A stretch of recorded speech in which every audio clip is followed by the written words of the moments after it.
Papež Frančišek se na polnem stadionu v Nairobiju srečal z mladimi. Spregovoril jim je spontano v španskem jeziku, govoril pa o možnostih izbire v življenju, problemu plemenske miselnosti in korupcije, načinih, kako biti blizu drugim, kaj storiti proti radikalizaciji mladih in kako videti Božjo roko v človeških tragedijah.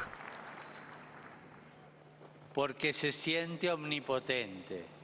Potem, ko sta Linete in Manuel kot predstavnika mladih papežu zastavila nekaj vprašanje, sveti oče priznal, da je življenje polno težav, a pri tem imamo izbiro. Na težave lahko gledamo kot na nekaj, kar nas uniči, lahko pa so priložnost, da jih premagamo. Prav taka težava na afriški celini je tribalizem oziroma plemenska miselnost. Pomeni imeti roke za hrbtom in v njih kamne. Kot je dejal papež, si morajo v prizadevanju proti tribalizmu prisluhniti, odpreti srce in podati roke. K slednjemu jih je povabil tudi med samim govorom in dodal: vsi smo en narod. Veliko poudarkov je na to namenil korupciji. V vseh institucijah so primeri korupcije, tudi v Vatikanu, je dejal papež in mlade pozval: ne razvijte okuse za sladkor, ki se imenuje korupcija.